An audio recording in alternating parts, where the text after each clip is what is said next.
Hello there, it is time for yet another in real life video. This time we are once more doing our Let's Watch little mini sub-series. Oh gosh, I've tipped over my pen as I'm picking up my notebook here, trying to do it very stealthily, but failing the stealth check, alas. But yeah, we are on episodes 5 and 6, doing our little recap and sort of mini analysis as best we can. And wow, pretty wild episodes. Things are really heating up. We're getting a whole lot of really wild implications and lore stuff going on. We're getting a lot of people talking about cocks. Pretty cool stuff. Pretty great, pretty rad stuff going on in Fallout. Loving it, honestly. Wow, 5 out of 5. Love it. Can't get enough. Anyway, we begin episode 5 with Maximus still posing as Titus, his former knight, along with his new squire, which was one of his former compatriots, and they've kind of bonded together. Thaddeus is their name, TNT, they joke, and they're just kind of chilling at an overpass or a car tunnel or something like that with the head. They're chilling out there. And then they have such a great moment. Maximus finally is like, oh man, maybe I should tell this guy that I'm not Titus, that I am in fact Maximus and have been this whole time, that you have known me.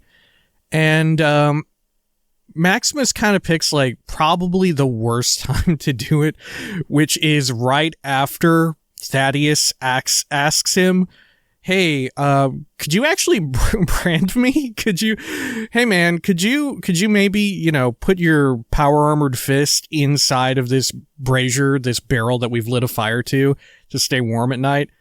And, just put it right there on my back and put a big old T right there, not even actually your name, your initial, but I want it. And Maximus, being kind of the aloof doofus, the surprisingly aloof doofus that he is, does it, and then proceeds to tell him, actually, the T on there, I'm not even that guy. And so, of course, Thaddeus feels super betrayed and is super pissed, and they get in a big scrap. And Thaddeus actually gets his limb sort of crippled, the Fallout limb system. Throughout this entire sort of show, we've seen a lot of grievous wounds to people's various body parts. And this here is no exception. Gets stomped on by Maximus in the power armor. Still is able to get away. Bit of a limp. And we see here a new sort of fusion core mechanic right on the back of the power armor suit, where they have a key on the fusion core itself to eject it.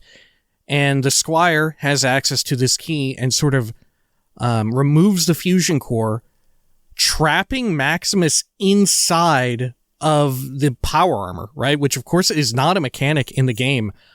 Even fully depowered power armor in the game you can get in and out of, even if there is no fusion core. It just goes super slow.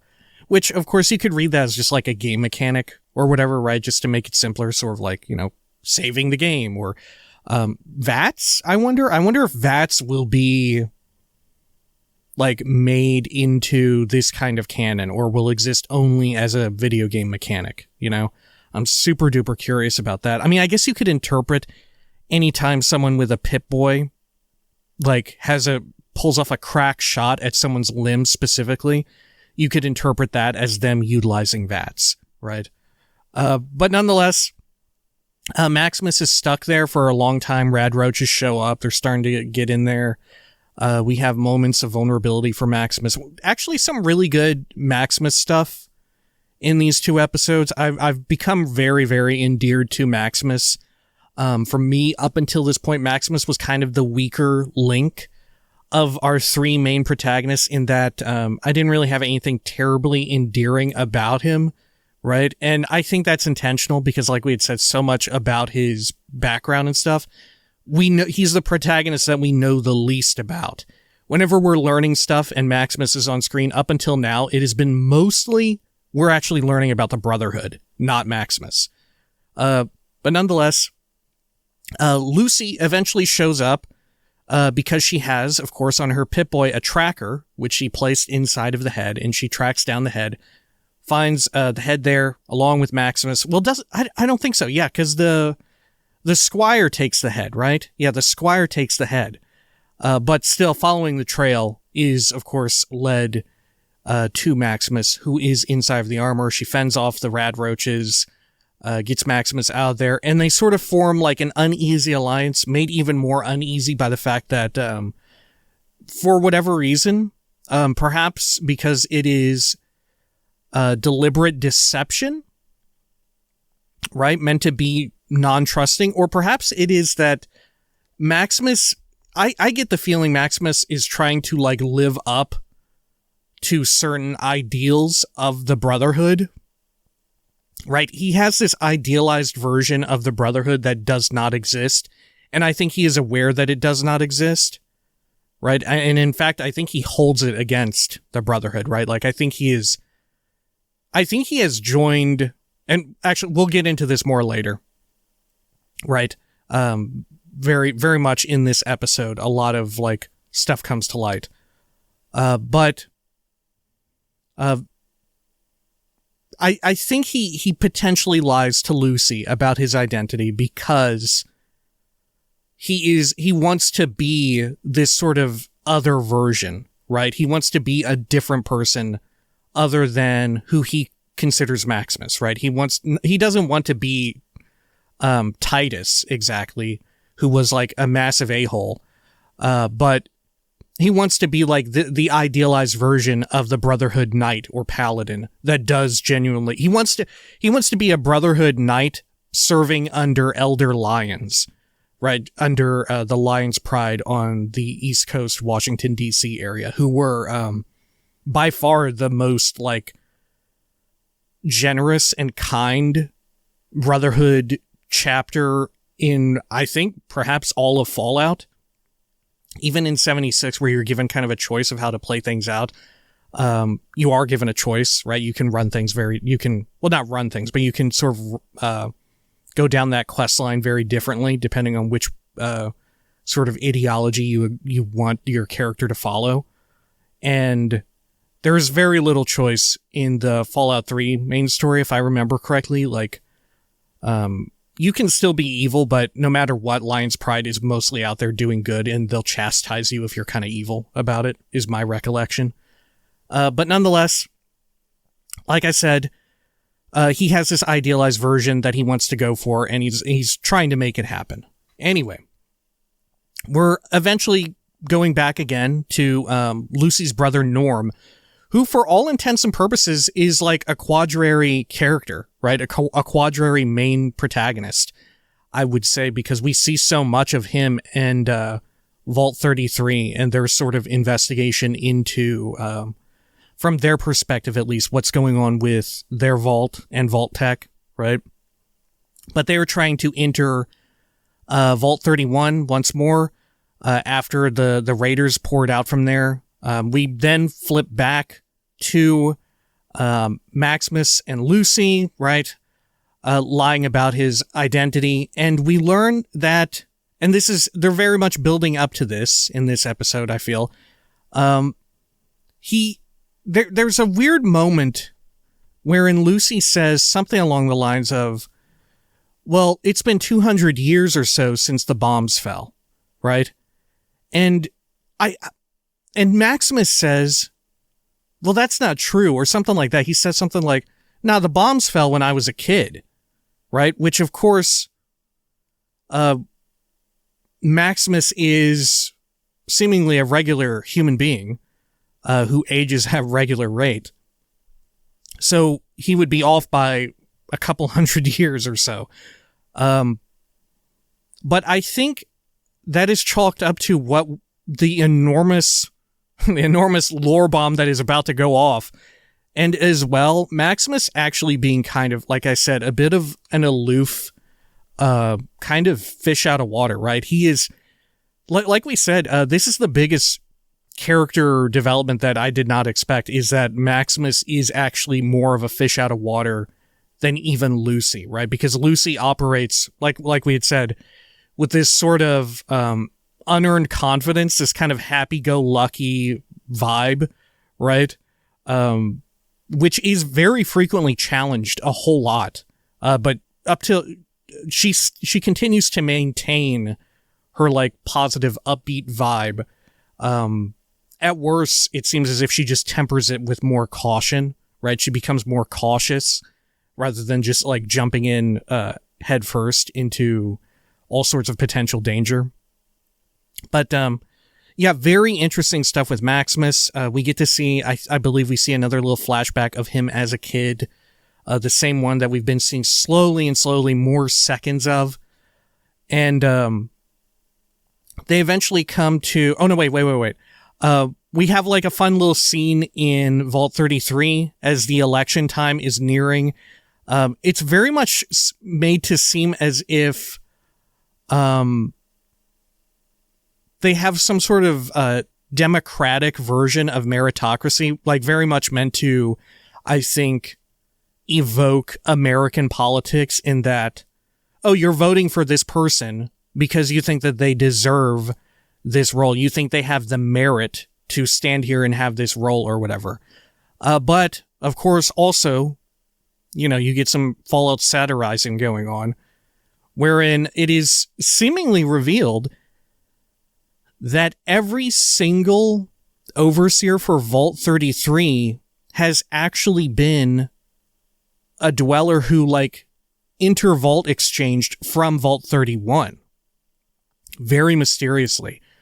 If I had to guess about this, and judging by what we already know of kind of what, at least the subplot going on within Vault 33 is, if I had to guess, it would be that, of these three interlinked vaults, 33, 2, and 1, I would say that maybe this is meant to be some sort of, like, feudal class system or whatever. Not necessarily feudal, but like a class system.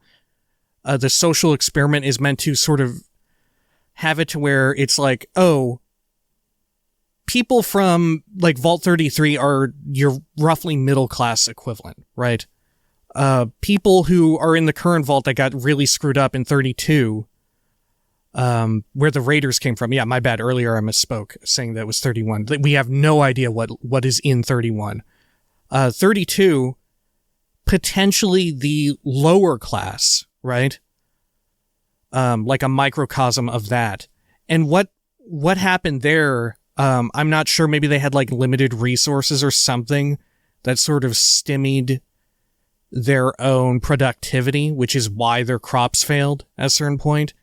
It's made to sort of show off, like, you know, people who have more resources allocated to them.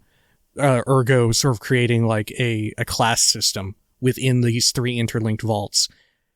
And I would imagine Vault 32, or no, Vault 31 being like this super upper class joint, right? Whenever they eventually get in there, it's going to be incredibly lavish, right? I mean, I guess there's another world in which it's the complete opposite. And it turns out Vault 33 was the upper class or the middle class. Or yeah, was the upper class one, right? And maybe 31 is even worse off, but I don't think that's the case, given that everyone who is elected 33's overseer is from there. Oh, then again, maybe 31 is a management vault, which is a new concept that we'll get into in the next episode. When we talk about that. Like I said, there's a whole bunch of new lore stuff dropping, and a lot of it, probably all of it, I find incredibly compelling. I'll just say right now, flat out, I think it's incredibly compelling and daring. Very, very bold, but I like the idea of what they're playing with here. I think it's dangerous, but damn, I think it's cool as hell. Just to allude to, if you've been watching along as well, allude to what is coming. But regardless here, it could be that, and if it is a management vault, which like I said, we'll get into in a bit, that would also in and of itself serve as being like the 1% or the upper class of these 3 interlinked vaults, right? That it serves the same purpose, right? Anyway, going on from that, we have this weird little fun bridge scene wherein Lucy and Maximus are trying to cross a bridge. They see a couple other Wastelanders at the other end of it, and Maximus, of course, being... this is really like the fun sort of comparison between the two of these characters, is the ways in which they are naive to the world and the ways in which they are not, right? And in this case, in this situation, Maximus is not naive to the situation and believes, oh, the people on the other side of this bridge who want to cross the same bridge, weirdly at the same time as us, almost certainly have a gun, right? They almost certainly have a gun and will be scoping, like eyeing us up to see if they want to try and hold us up here, right? And they very carefully try to cross the bridge, and Lucy tries to, I don't know, do a speech check, I guess, and try to get everyone across the bridge safely, passing with their hands up. And Lucy very willing to, like, fully trust in them, but her trust is very obviously betrayed toward the middle of this as they're crossing, and Maximus was right to have her keep her gun on her. And there's a bit of a shootout. Maximus pulls her gun, her 10mm pistol, out of her holster, shoots these other 2 Wastelanders, but does sustain like a gunshot somewhere in like the shoulder arm area, to where it's not super bad, but it's rough enough to where you want that checked out. And he kind of course, he plays it off a bit because, or maybe he plays it off, or maybe it really isn't that bad at first, but then, it's kind of revealed like, oh, actually this is worse than it is. I don't know. Open to interpretation, I guess.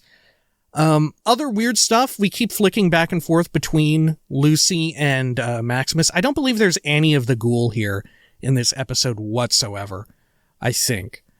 But nonetheless, we now flip back to Vault 33's situation. We learn some weird stuff as... just some weird incidental details as Norm is digging into the situation between the vaults and with 33, and why so many, or literally every single overseer of 33 has been from 31.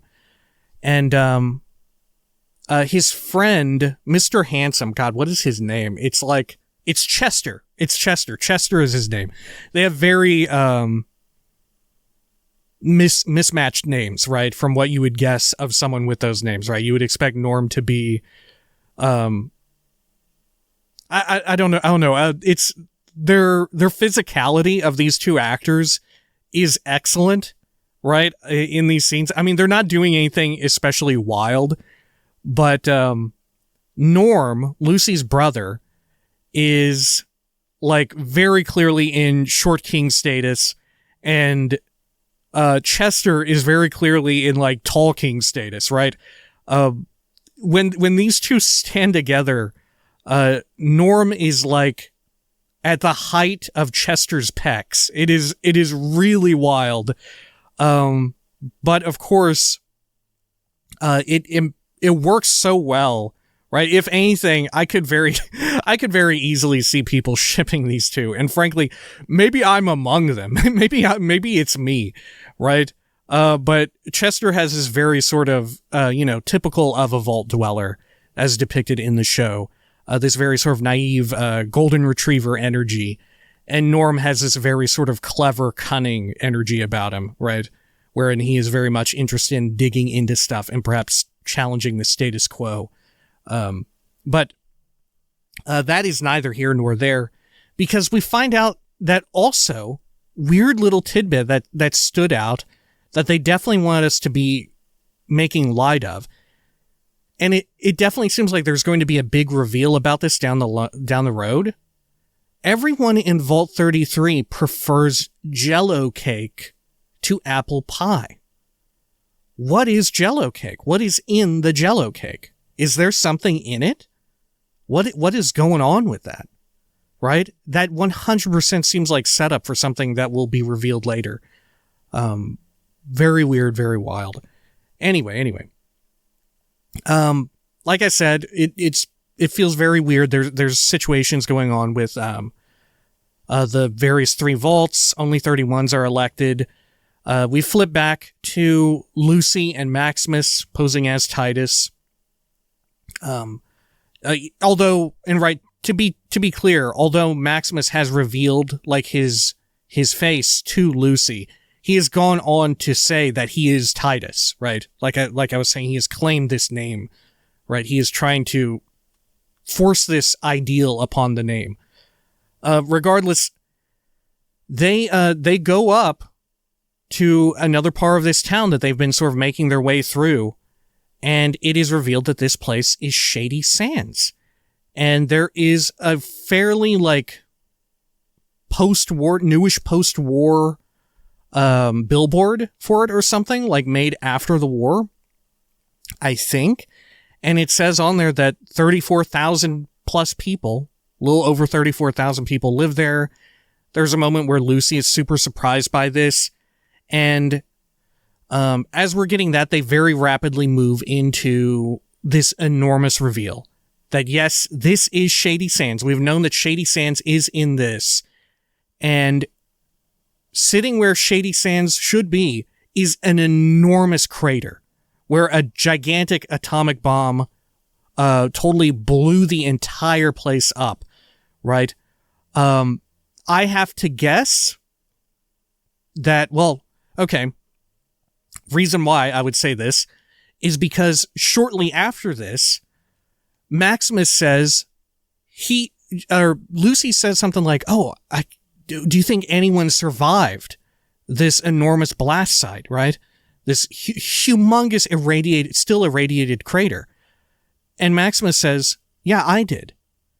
And thus, we sort of have a big reveal as to why we've seen so much of him as a kid and why there was like this big hidden part to it.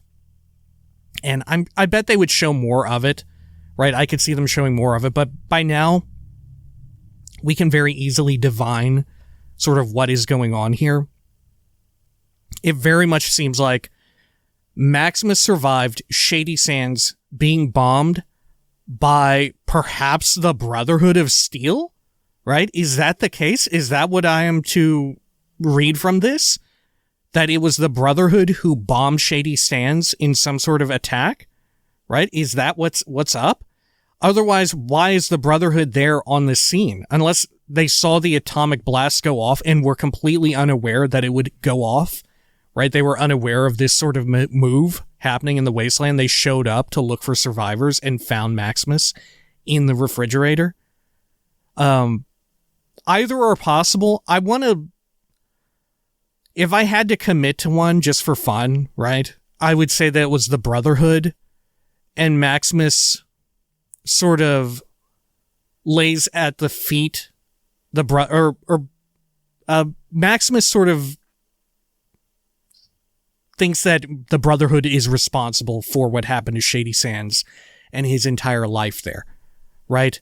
Therefore, when Maximus says that he wants to join the Brotherhood to hurt the people who hurt him, he is referring to hurting the Brotherhood, right? Which is why it seems as though he possibly did put that razor inside of his friend's boot, right? Why he let Titus bleed out and die. Because he hates the Brotherhood. He has joined them from within, having little other option. He has joined them from within to hurt them, right?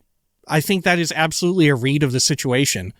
But like I said, we simply don't know quite enough. It is implied for now that that's what's going on, but not terribly heavily implied, right? This is just another possible read. But either way, super fascinating stuff. Suddenly Maximus is super duper important, being one of the last, seemingly last, Shady Sand survivors and whatnot. Super wild. Anyway, as well, I want to go back to sort of talking about the obliteration of Shady Sands as sort of a concept, but we'll talk about that in the next when we get to it in the next episode, because it comes up again, right? But this is what I'm referring to when I say I think it's actually super good and really daring for them to do and play around with this lore, especially such long-standing lore. I could very easily, and in fact, I think I've already heard some rumblings of it online, of people not being into this. But mind you, this is recorded like a day plus in advance of when this video will go out. I'm timing them so you get like one a day. But the whole situation here, I think, is potentially extremely dope, right? I think it's extremely good and daring. I really like it, to say the least, for now. Like I said, we'll get into it more in just a minute. Anyway, back sort of with Lucy and Maximus, they're traveling around Hawthorne Medical Lab, which also has a little label underneath its main sign, a Vault-Tec subsidiary, which is no stranger to us. There's plenty of places in post-war America or pre-war America that were and are subsidiaries of Vault-Tec. There's like universities that are Vault-Tec University in West Virginia. There are like entire space programs that we see stuff where Vault-Tec is involved. Vault-Tec kind of has their fingers in all sorts of pies, right? And this one is no different.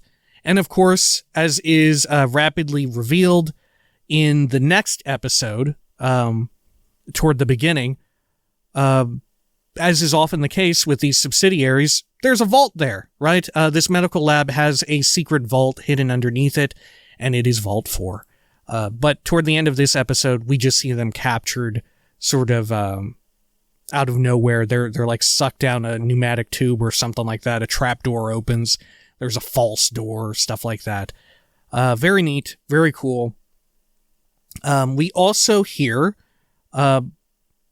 before that sort of fade to black moment at the end of this episode, we sort of hear that at Vault 33, they have somehow gotten in touch with Vault 31, right? This mysterious vault from which we have seen nobody, right? We don't know really anything about it. Other than the fact that I would guess, right, at this point that it must be a management vault. We see that it has been decided between the newly elected overseer, a member from 31, or a member from 31, Betty or Betsy, I think it was, who was a third-party candidate, right, who just kind of came in. There were two different candidates who were running, both kind of goofballs, but both, I believe, native to 33, to Vault 33. And it seemed as if they were the front runners, but inexplicably, maybe due to Jell-O Cake. Maybe Jell-O Cake has some sort of mind-altering substance within it, right, that placates you. But inexplicably, they end up, or Betty ends up winning the election, right, ends up becoming overseer, despite not being the two initial folks who were seen in the running. And they sort of lean into this slogan that's been used for years prior in the past. If things are glum, vote 31, right? Vote in an overseer who is from Vault 31, which I guess things are just always glum because there's always an overseer who is from Vault 31. Very, very wild, very, very mysterious. I'm sure we will learn more in due time. Like I said, it seems like this will be a management vault situation. Anyway, so ends this episode, and we begin episode 6, which opens with the sort of classic Galaxy News animation in all of its like 3D animation glory, as was seen in Fallout 1, right? It's very, very true to form. It's got the little spaceship. The only thing missing is for it to do another revolution and show interplay on it, right? But we get that, and we get to see sort of Cooper Howard, the Ghoul, pre-war, doing an advertisement for Vault-Tec, right? We're very much leaning now into sort of the Vault-Tec propaganda, right? Pro Vault-Tec, pro buying your space in a vault, as well as sort of anti-communist propaganda. We're seeing a lot of that, right? There's this great line delivered by Walton Goggins, who, like I said, just continues to absolutely every scene the guy is in, is just killing it. But he says, he taps on the wall or something of the vault, I think, and he says, strong enough to keep out the rads and the reds, right? Which I thought was incredibly clever, and I cannot believe we've never heard, I don't think we have ever heard that before. It is wild that has never been uttered before, I think, in Fallout, right? As far as I can remember. But incredibly good. We also get more insight. We get so much pre-war stuff in this episode. It is unreal. There is a lot of interactions with this guy, Bud Askins, who seems like he will definitely come up later. We kind of set the stage for this guy who is now working at Vault-Tec R&D, working on, I believe, the vaults themselves. He's chatting with Cooper Howard, who is now sort of full-time working on ads for Vault-Tec. He is kind of sold out in a way. He has stopped doing much of any entertainment acting that he had done before, sort of his role as a cowboy, and has sort of capitalized on that that presence, that star power to start delivering ads for Vault-Tec. We learned that, like I said, this Bud Askins guy used to work for West-Tec, right? Really, really wild stuff.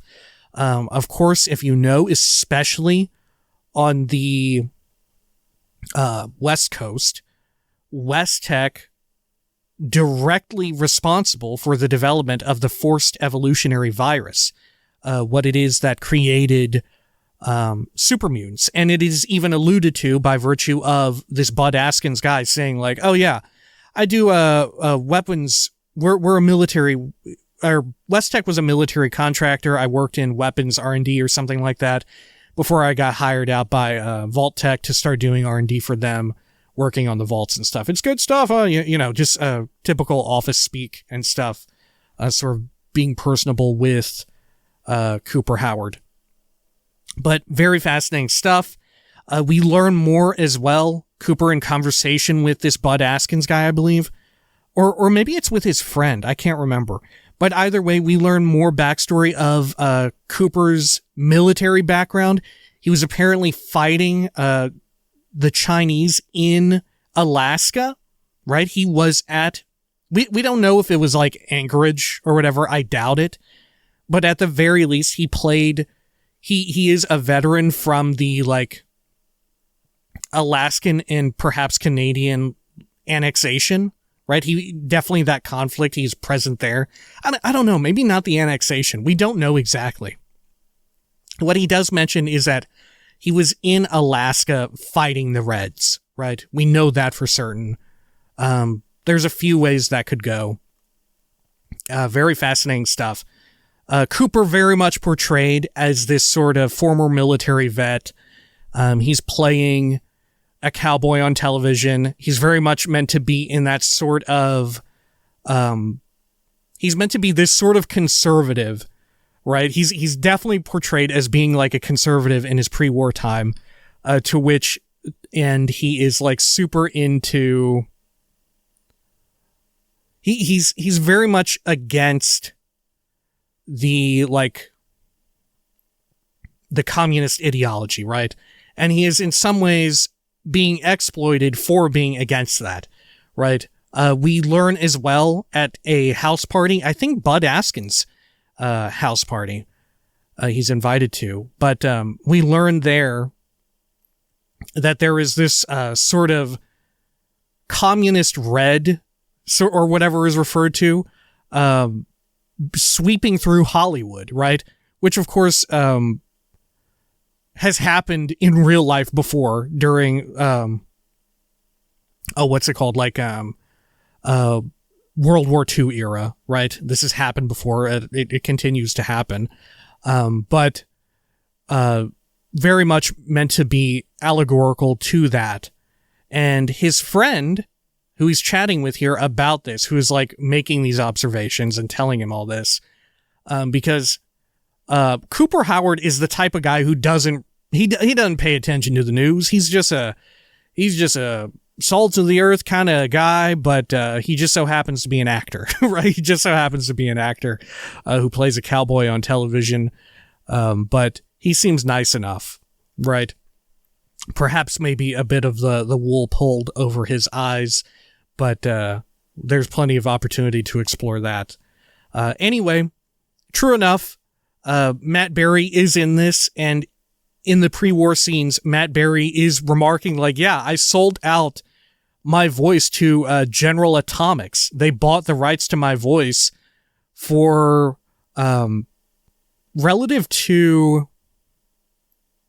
Howard or Cooper Howard's estimation.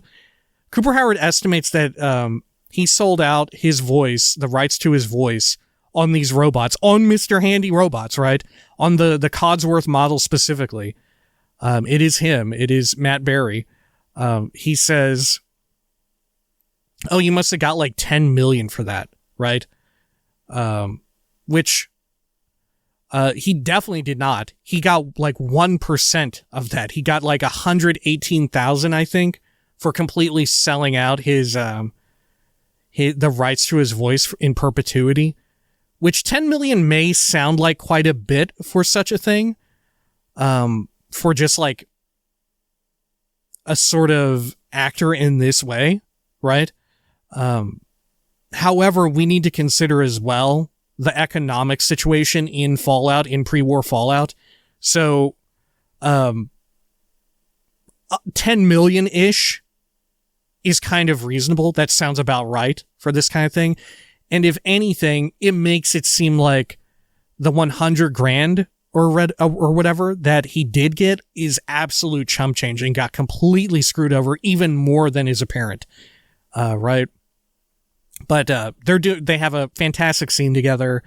They're sort of talking about, like various like communist influences coming into the United States, coming in through Hollywood, people beginning to not want to take these lucrative advertising deals for Vault-Tec because Vault-Tec seems to just embody, and not just Vault-Tec, but also, like I said, General Atomics and whatnot, a lot of these American corporations, embodying like some of the, absolute worst parts of capitalism, just sort of, making bank on people's misfortune.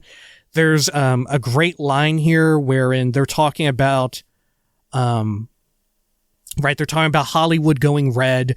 They're talking about sort of the commodification of everything, right? This is in line with him saying, yeah, I sold in perpetuity the rights to my voice to be used in this robot, right?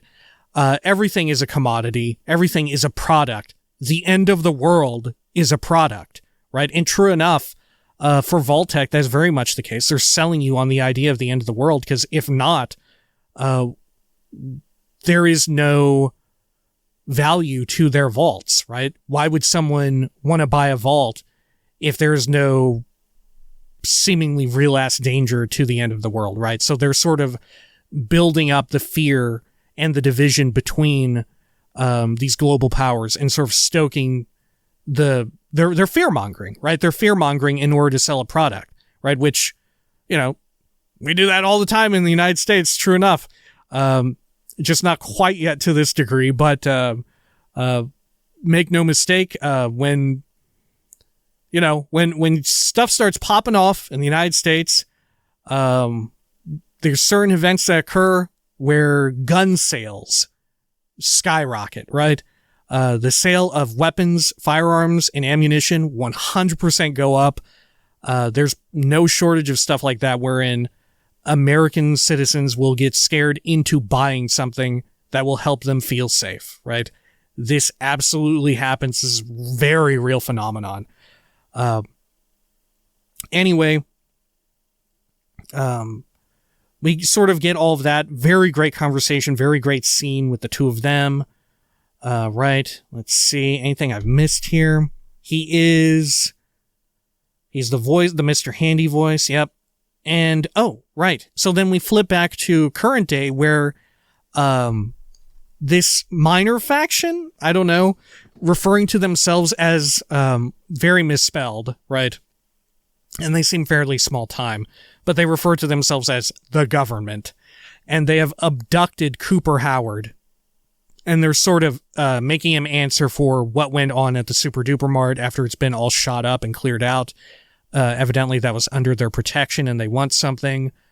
There's a bit of a confrontation there. There's some history between the government and their president, right? Maybe this is Enclave. I don't think so, though. It's definitely meant to make you think Enclave at first blush, but I think this is just some goofball doofuses, right? This is just some rando raiders out here, I think. Maybe there's more to it than meets the eye, but for now, it seems totally inconsequential and just serves as like world building for Cooper to offer up some exposition and have like a cool scene of like beating the shit out of these people.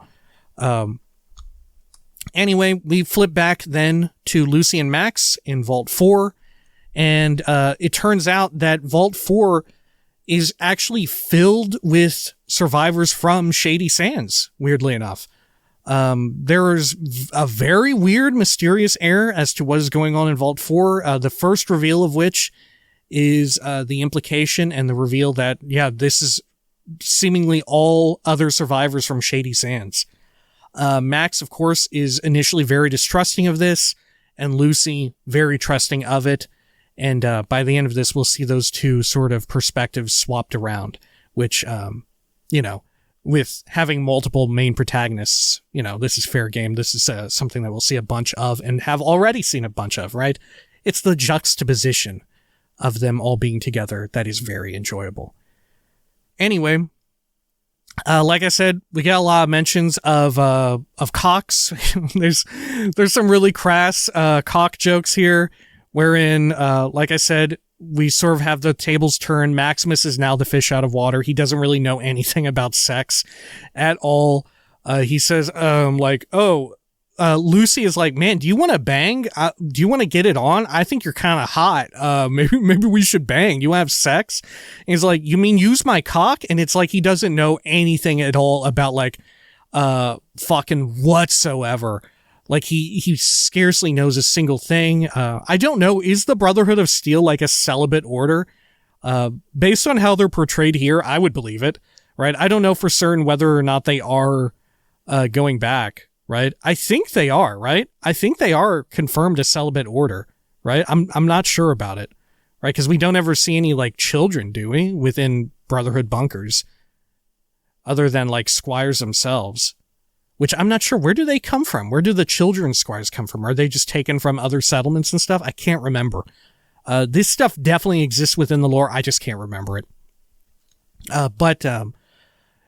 Anyway, it is revealed after these sort of slapstick comedy moments. I don't know. I'm sorry. I like him a lot. All the cock jokes about him being just like a complete dumbass with this.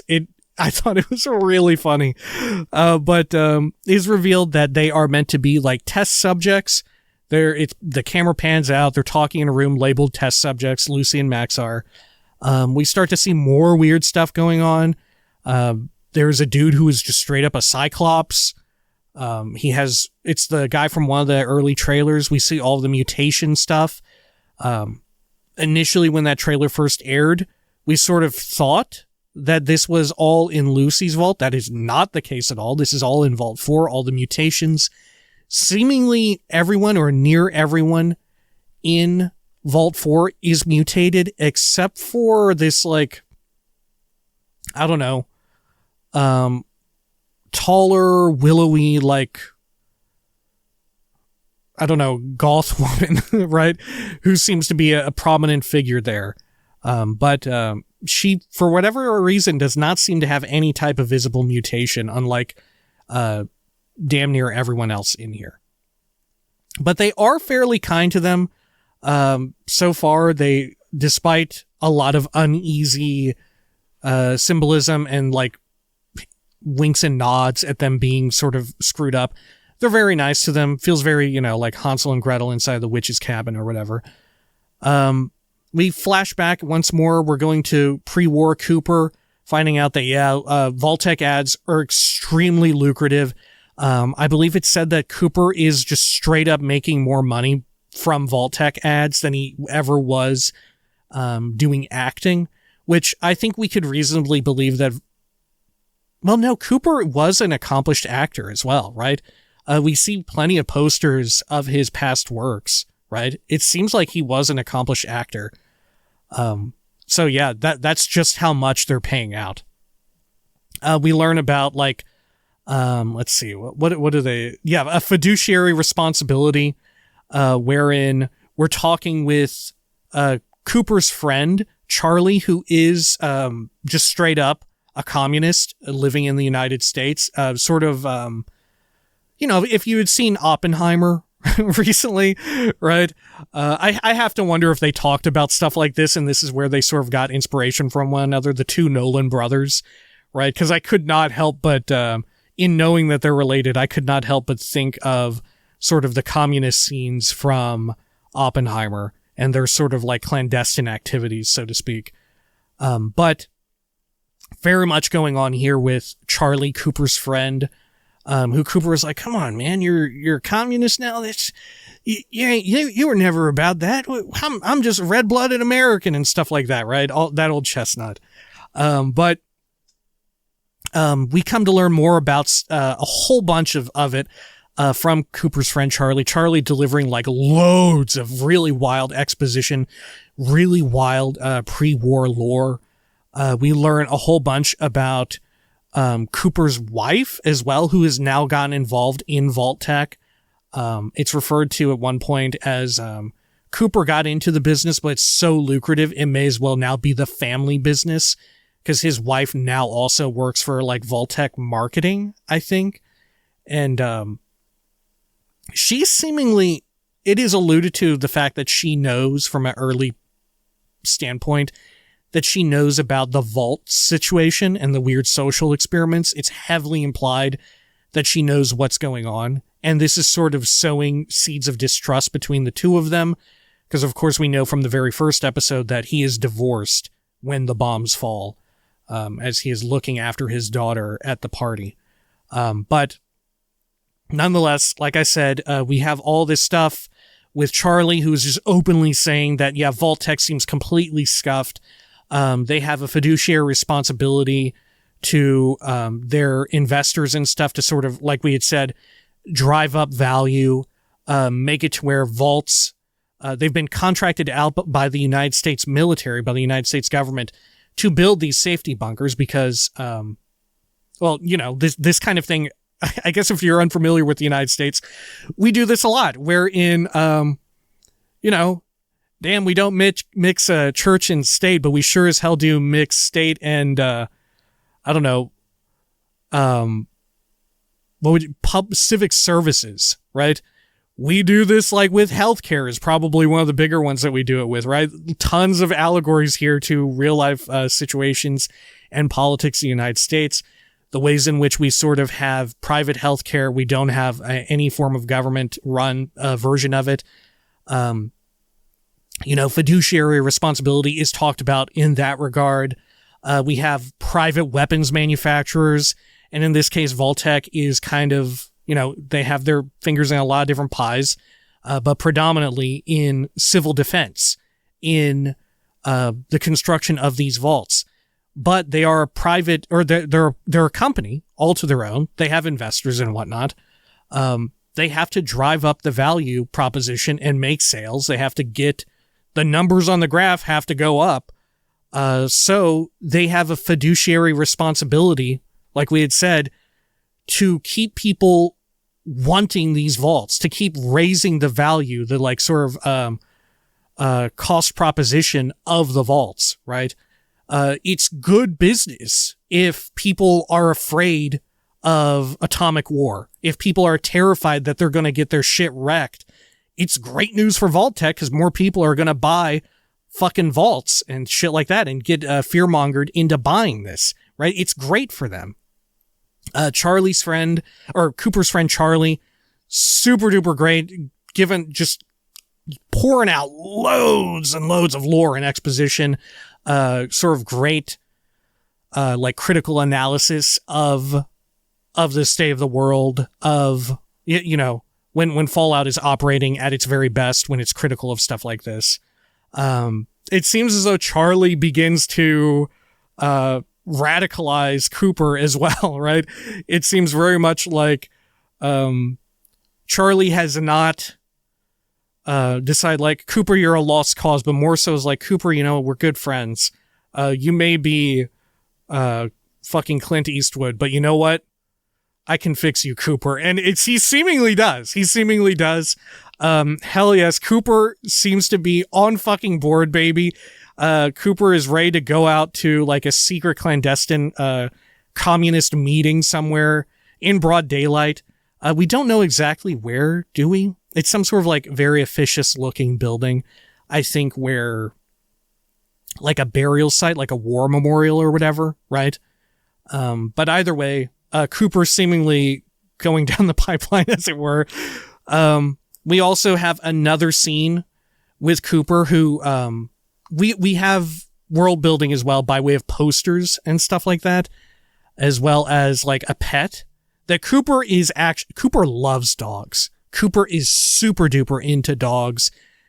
He has been in at least one, if not two movies where, yeah, I'm just a Rootin' Toon cowboy. I'm just a red-blooded American and I love my dog and I'm here to like, take down some bad guys and love this dog, right?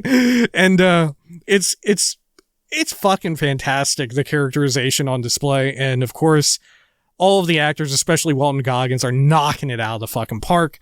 They have after all that like I said, there's a great scene with Cooper and his wife wherein sort of the tension of what is building in the world and sort of her being willing to sell out to Vault-Tec, and perhaps Cooper realizing, man, I brought this Vault-Tec stuff into my family, and now is seemingly no turning back, right? There's seemingly no out on this.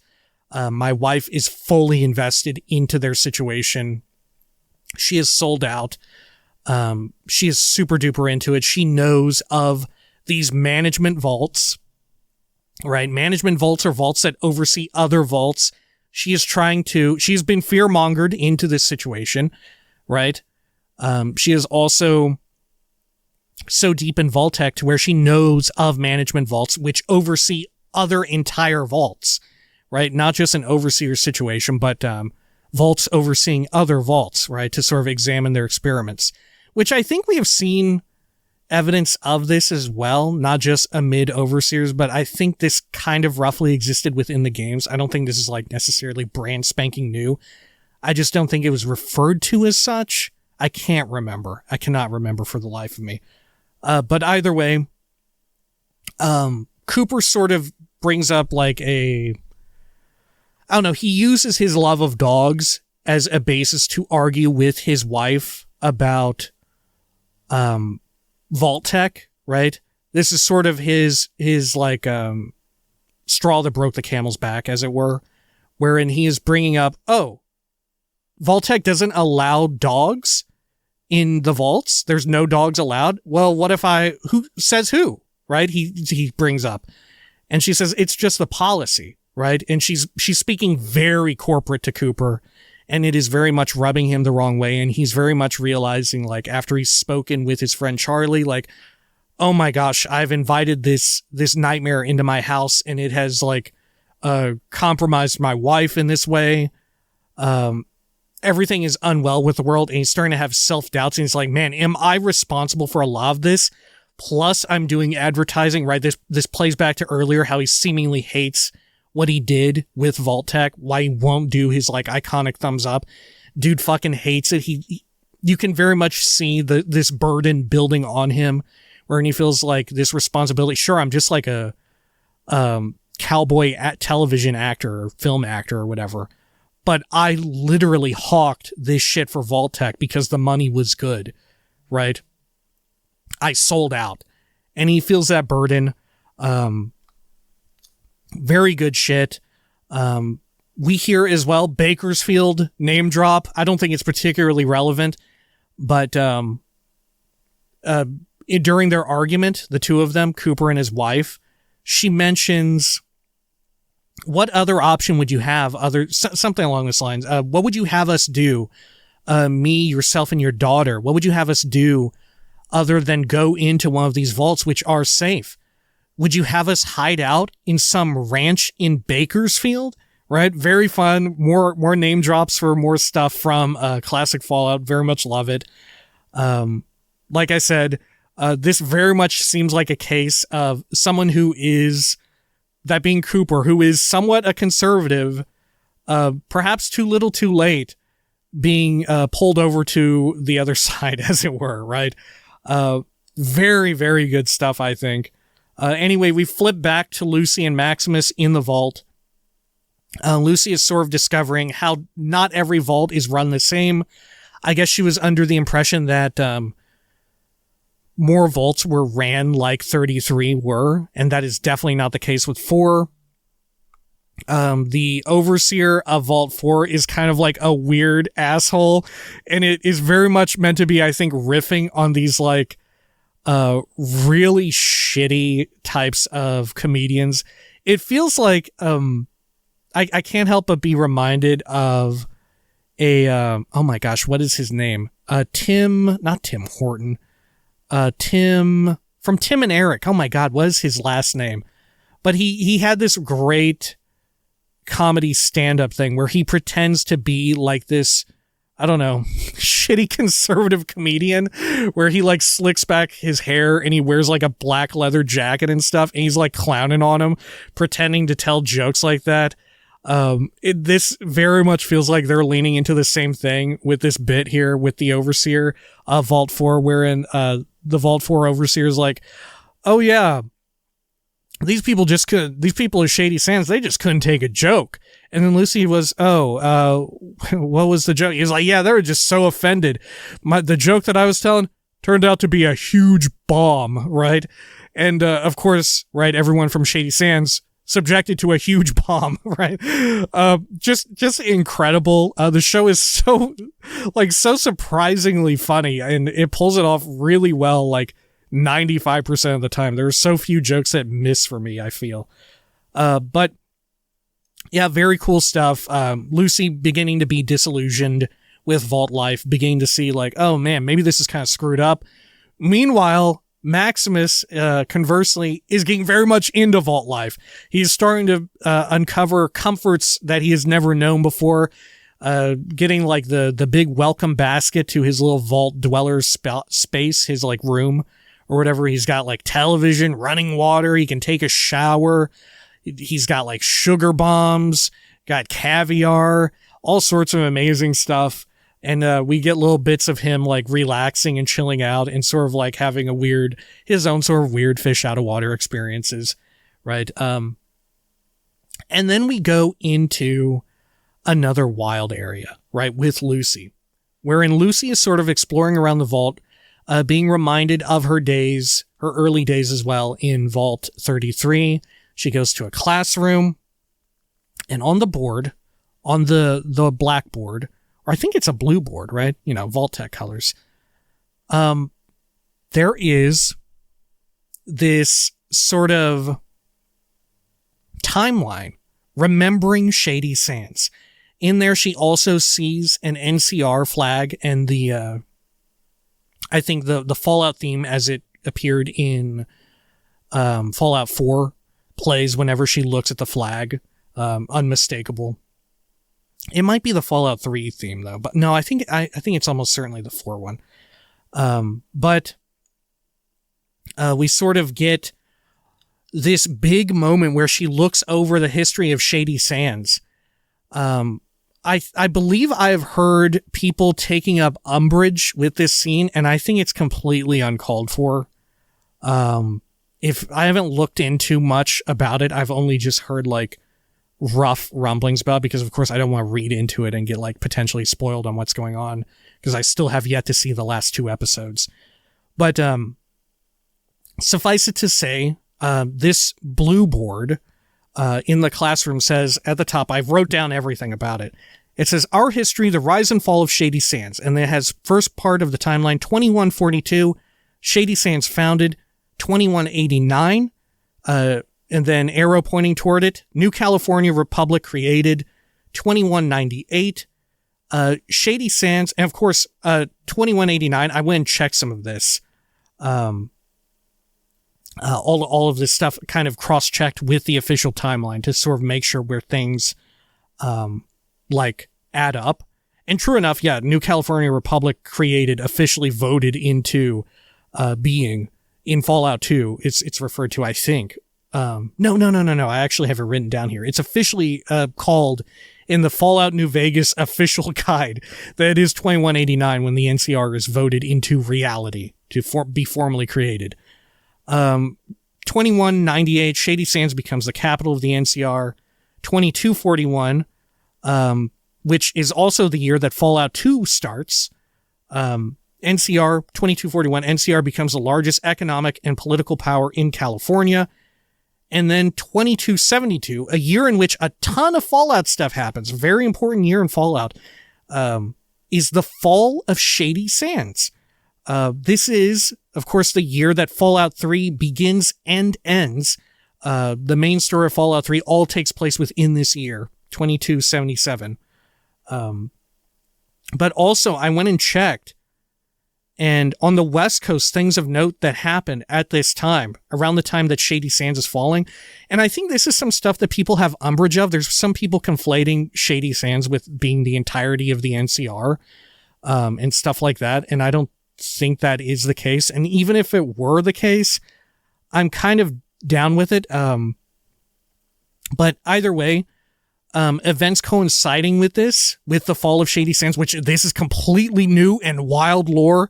Like I said, I think this is super daring for them to be playing with this, and I think they're playing with fire, because Lord knows Fallout fans are complete wrecks, right? But this is also the same year that the first Battle of Hoover Dam occurs, right? That is so heavily referenced in New Vegas, wherein there's that big point of contention at the Hoover Dam between the NCR, between Caesar's Legion, and the NCR loses, right? Remember this. This is the fall of Shady Sands. The NCR takes a major loss at Hoover Dam. And yet, they do not just take their lumps. They come back for round 2 at the end of New Vegas, right? I think that is imperative to keep in mind that not only do they lose that, but eventually they ramp up to do it again, right? It seems as if, have they gone all in on this strategy? Is this like a last-ditch effort? Mind you, don't forget, President of the NCR during New Vegas flies out to the dam. President Kimball is there. Really wild stuff. This would be after Shady Sands falls, right? Is Shady Sands still the capital of the NCR? I don't know. I would assume not, right? If Shady Sands has fallen, it must have moved somewhere else, like maybe the hub, right? I could totally see the hub being a great place to set up shop for the NCR. Really wild to do it there, especially given how those two groups hate one another. But if Tandy is out of the picture, it could go any way, right? If Tandy is no longer president, absolutely, Kimball seems like a complete jackass. Could totally see that being the case. We have no idea, I don't think we know anything about where Kimball is from, do we? I'm not sure. Something worth looking up, sort of where Kimball is from. But we have so much shit here involving the first 2 games and New Vegas. It is absolutely buck wild. I absolutely love it. But also, not only the first Battle of Hoover Dam, more New Vegas stuff here coinciding with the fall of Shady Sands. And I think this is no mistake whatsoever. Also, in 2277 is a big event for Courier 6 personally, not just being involved in the aftermath of the first Battle of Hoover Dam. This is also the year in which Courier 6, spoilers for New Vegas and DLC, I guess, but Courier 6, your protagonist in New Vegas, is carrying a sort of mysterious unmarked package from Ashton and Hopeville, I think it was, or Hopetown, something, not Hopetown, that's from Starfield, but somewhere along there, ultimately leads to, there's some sort of like signal or trigger inside of the box, and Courier 6 ends up with it. It was originally meant to be Ulysses, right? Ulysses of Lonesome Road, who is carrying this package, but it ends up being Courier 6 by weird happenstance, and forever changes inadvertently the fate of this entire area, creating the divide, the area you run through in Lonesome Road. And, of course, screwing up a major trade route, right? I believe, for the NCR. And more importantly, we have, still located in the divide, toward the end of that game, a whole nuclear arsenal there, right, at the divide. It is revealed at the end of there, right, you're fighting or talking down Ulysses in this immense, beautifully rendered out room of, like, almost like holy looking atomic warheads, tons of them all over, some of which Ulysses wants to use against Caesar's Legion, against the NCR, against House, even against Vegas itself. And you can choose as well whether or not you want to fire some of those off at Caesar's camp or at the NCR. I don't think you can actually fire them off at Vegas itself, right? Yeah, I think you only have those two choices, or to not do it at all, right? But you're left with really wild stuff. I believe there's still even more nuclear warheads there after the fact, even regardless of whether you choose to fire them off or not, both of them. I think there's still more there, right? But really wild stuff. It makes it seem as though the Courier 6, a lot of their actions completely actually destabilized the hell out of the NCR, because we already hear in New Vegas that they're completely destabilized in that they're spread so thin, and that is why they're losing to fucking Caesar's Legion, a bunch of bozos dressed up like Roman soldiers using melee weapons, right? Are you kidding me? This well-armed army and stuff, losing to them at Hoover Dam. As it turns out, bureaucracy has seemingly gotten the better of them and has, well, war never changes, right? They have lost, and holy cow, they have lost even worse than we would think, because after the fall of Shady Sands, there is another line in an arrow pointing to some unknown time in the future, and I've seen some people say that this is immediately afterward or is referring the entirety of the NCR. I don't know if that is the case. It remains to be seen. It could be, but we just don't know for certain. I'm not willing to make that jump just yet. I am willing to make the jump. I don't mind, but I think it is gross oversight to do so early on, especially when so much of the lore is deliberately left in the dark and open to interpretation. But my God, the final part of this timeline is, of course, a mushroom cloud, which is referring to the enormous blast site crater that we see in Shady Sands. That is Shady Sands. So their capital completely wiped out. So we're left with questions of like, does the NCR even exist anymore? Are they all just like remnants now? Have they been completely scattered? Because of course, even if Shady Sands falls and is wiped out, who knows when, how much longer later, the NCR definitely has other states within it, right? There is, like we had mentioned, the hub, I believe Los Angeles. So like what we had seen in here at Philly is technically NCR. There's like 5 or 6 different states, that are belonging to the NCR. I can't remember them off the top of my head. I think New Reno is part of the NCR as well, right? Which, like we had said earlier, in a prior episode of the show, it seems as if, at the mention of Don Pedro, it seems as if the ghoul was buried in New Reno, I think. But yeah, I have to wonder the state of the NCR, if they're still exerting controls over these areas or if they've been completely thrown into disarray after getting nuked by we don't know who, right? We don't know who. It is implied right now that maybe it was the Brotherhood, but just as well, the Brotherhood could have showed up on the scene investigating, right?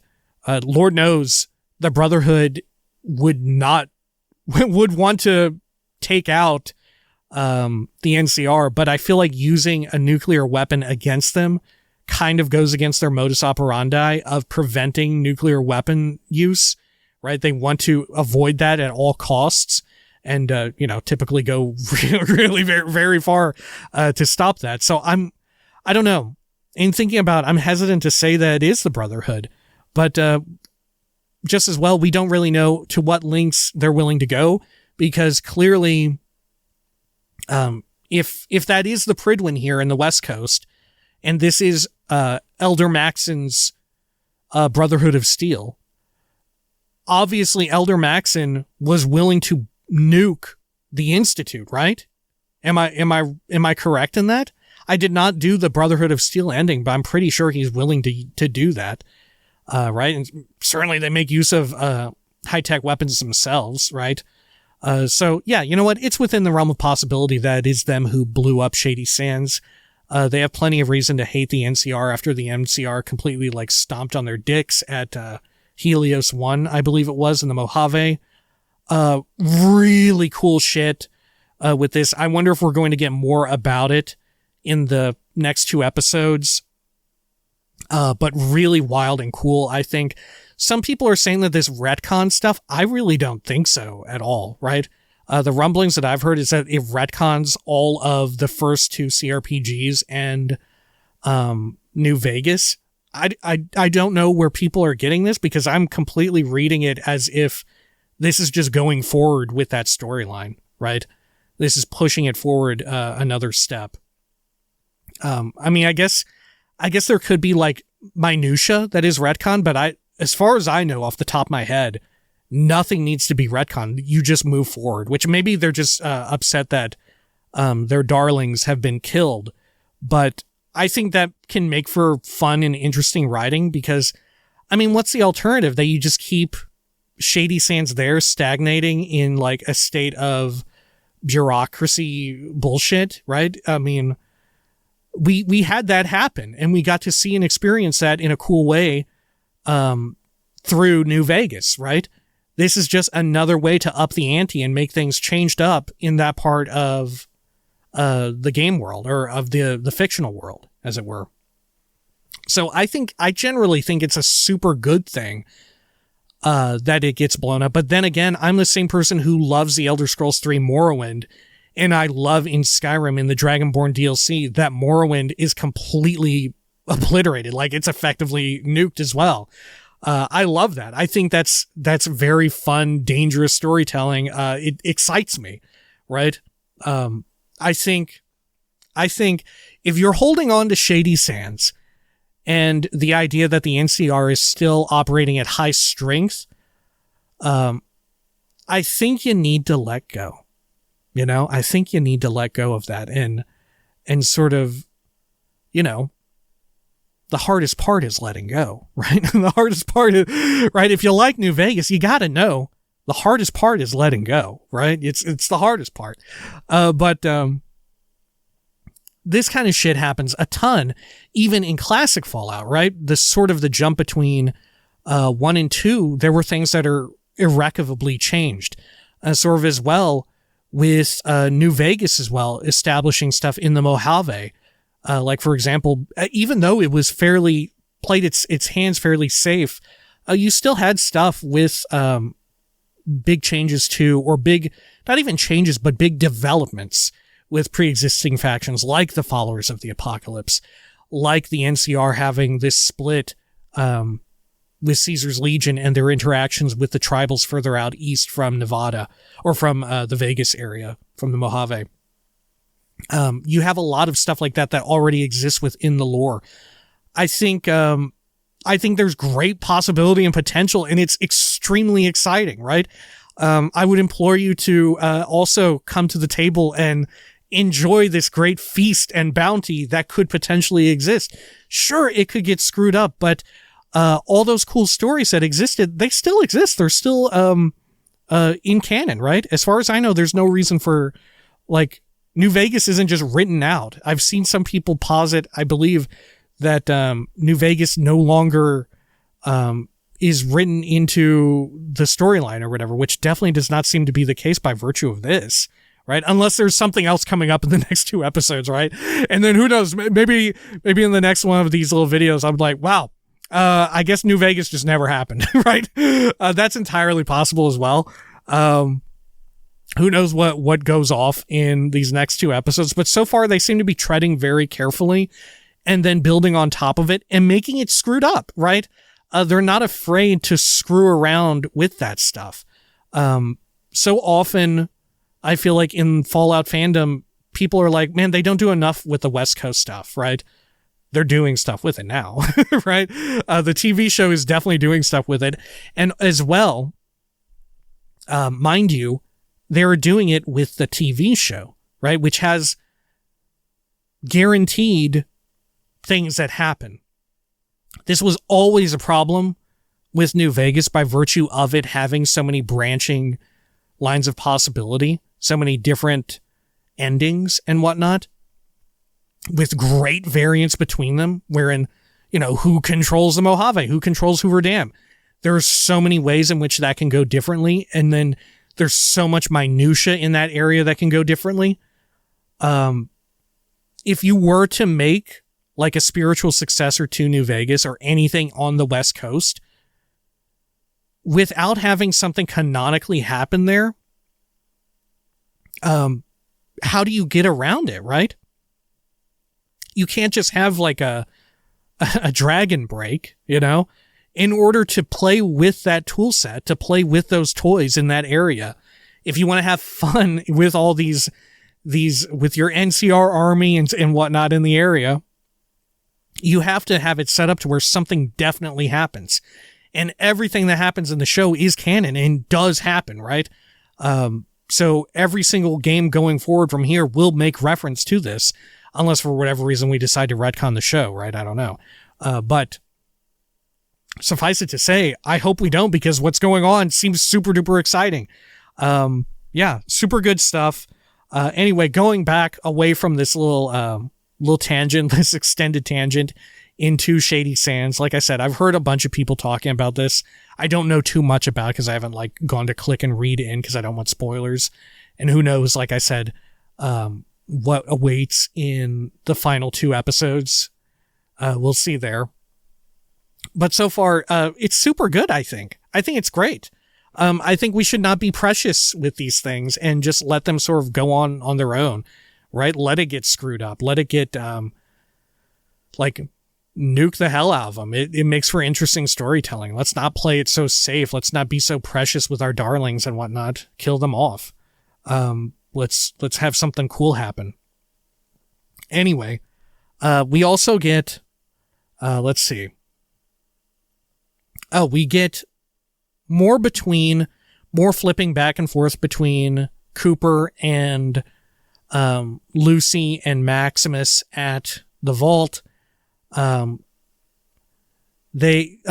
Cooper mentions to the president of the government, he mentions, oh, I'm still looking for her. Who is her? We don't know exactly quite yet who this could be. It could be either his daughter or his ex-wife, right? And I have to wonder who it is, because also we have a mention of Moldaver again, who is referred to as the Flame Mother. And then this comes into play later with Lucy and Maximus, which is really wild. But as well, upon mention of Moldaver, the ghoul gets to see a picture of her, and he says, not how I remember her. And this immediately comes into play, sort of in Vault 4. Lucy is looking around.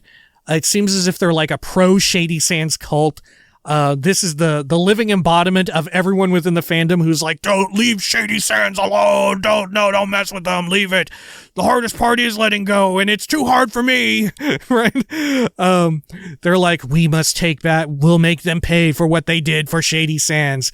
And they're rubbing like the ashes of their fallen comrades from Shady Sands on their faces. It's dope as hell. The entire vault has gone bonkers in the middle of the night. Lucy is seeing it. She's kind of joining in, but then she's like, oh, this is getting a little weird. Everybody's taking off their vault suits. Everybody's getting naked here.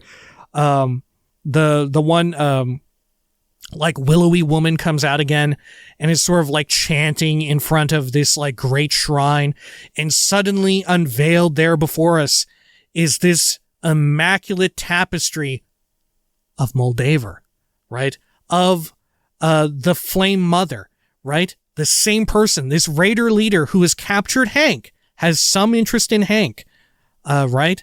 Has some interest in Vault 33, is intrinsically tied to Shady Sands.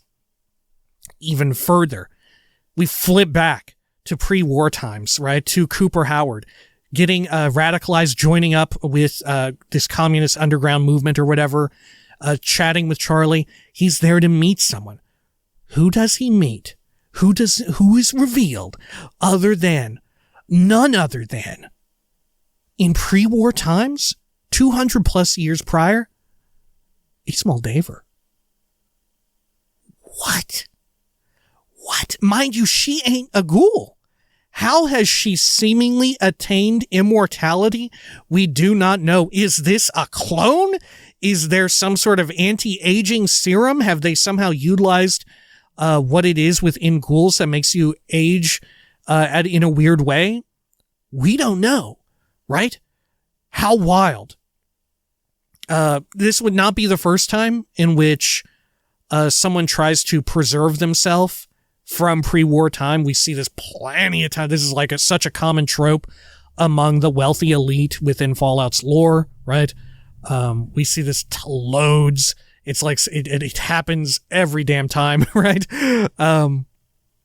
But absolutely fantastic. Super curious how it turns out, because Moldaver seems very anti-corporate. Obviously is hanging out with this communist movement in pre-war California, and to this day is hanging out with Shady Sands, right? Or was before they got annihilated. But now is some sort of raider leader. It seems, right? We don't know for certain exactly what's going on there. And is also referred to as the Flame Mother. But very fascinating stuff. Obviously some more cool sci-fi stuff along the way to explain this, I'm sure. Man, the plot has really kicked itself up in these 2 episodes. We're fully within the territory of like, it has its own story. We have established by now a lot of the basics of the Fallout universe. They'll still, like I said before in our predictions, they'll still have to establish stuff as we keep going on and on. But all of our key concepts are in place. We're starting to play with stuff. We're starting to get mystery.